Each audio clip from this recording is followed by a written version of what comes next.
Welcome to my YouTube channel, ladies and gentlemen. In this video, we will talk about the business of the 21st century. In this book, Robert shows you why you need to build your own business and exactly what kind of business. But this isn't just about changing the type of business you're working with. It's also about changing you. Welcoming to the business of the 21st century. Take control of your future. The rampant decline in gainful employment is a ravaging epidemic to which few are immune. From executives and middle managers to administration employees and blue-collar workers, from bankers to retail clerks, all are at risk. Even the healthcare industry, until recently considered a job-safe zone, is trimming away significant chunks of its workforce. If you want a solid future, you need to create it. You can take charge of your future only when you take control of your income source. You need your own business. According to Robert, a recession is the best time to start your own business. When the economy slows down, entrepreneurialism heats up like a stoked-up wood stove on a cold winter night. When times are bad, real entrepreneurs emerge. Entrepreneurs don't really care if the market's up or down. They're creating better products and better processes.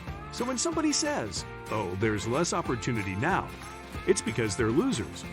Entrepreneurial fever has been kicking into high gear because when the economy slows down, entrepreneurial activity heats up.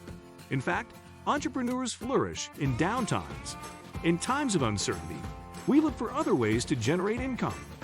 When we know we can't rely on employers, we begin to look to ourselves. We start thinking maybe it's time to break out of our comfort zones and get creative to help make ends meet. The cash flow quadrant represents the different methods by which a cash income is generated.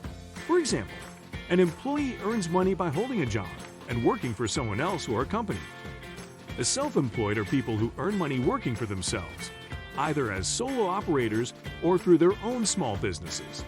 A business owner owns a large business, typically defined as 500 employees or more, that generates money. Investors earn money from their various investments. In other words, money generates more money. The overwhelming majority of us learn, live, love, and leave this life entirely within the E quadrant.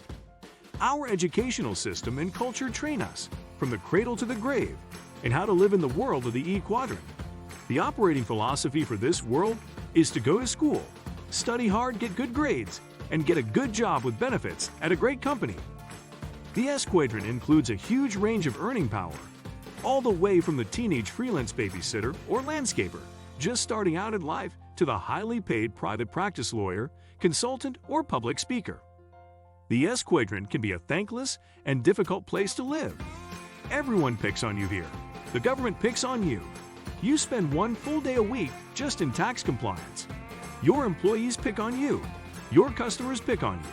And your family picks on you because you never take any time off. The B quadrant is where people go to create big businesses. The difference between an S business and a B business is that you work for your S business, but your B business works for you. Those who live and work in the B quadrant make themselves recession-proof because they control the source of their own income. Investors earn money from their various investments. In other words, money generating more money. Changing jobs is not changing quadrants. The 4 quadrants are not just 4 different business structures. It's even more about 4 different mindsets. It is a matter of your core financial values. It is these core differences that attract us to or repel us from the different quadrants. E quadrant values, job security S quadrant values, independence B quadrant values, wealth building I quadrant values, financial freedom. If you want to get rich, you're going to have to move. You don't need a new job. You need a new address, E to move to a different business quadrant. What defines an entrepreneur? You make things happen. You pull yourself out of the rows of passenger seats, walk to the head of the bus, and get behind the wheel of your life. You need to adopt the mindset of an entrepreneur. That mindset comes down to this: an entrepreneur is self-determining.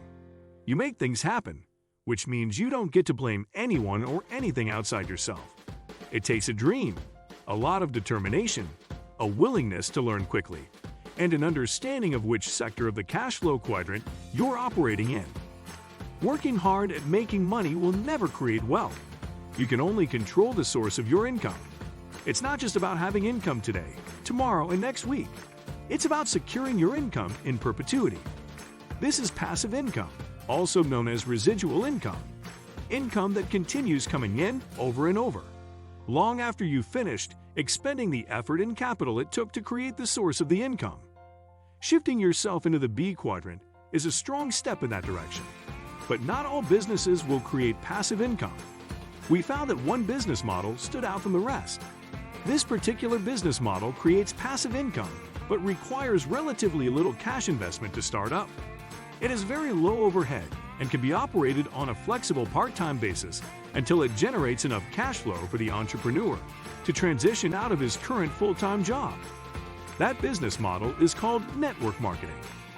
One business, 8 wealth-building assets. The things that most people think of as assets are not assets at all. In fact, they're liabilities. What defines whether something is an asset or a liability is cash flow, not some abstraction of value. In other words, is it generating money that goes into your pocket, or is it taking money out of your pocket? Everything will either make you money or cost you money. If it doesn't make you money, it's not an asset, it's a liability. How much income does your house bring you, month in and month out? So where's the worth, the actual discretionary income that you can hold in your hands and use to buy or invest in anything you like? It isn't there. There isn't any. Your house is not an asset, it's a liability. It's a hole in the ground into which you pour money. And even with real estate, you have to understand the difference between cash flow and capital gain. Most people don't understand this distinction. When they invest for capital gain. They'll say, my house went up in value. My car went up in value. That's capital gain, not cash flow. The purpose of owning real estate is to keep it as an asset, not to sell it for a profit. If you buy a piece of real estate for $100,000 and then sell it for $200,000, that's not an asset. You just generated a $100,000 capital gain. You had to shoot the asset to get that money. You've killed the asset. It's like selling your cow for money. I'd rather own the cow and sell the milk. Each of us has a winner and a loser inside of us. The winner is up for the risk, but the loser thinks only of safety and security.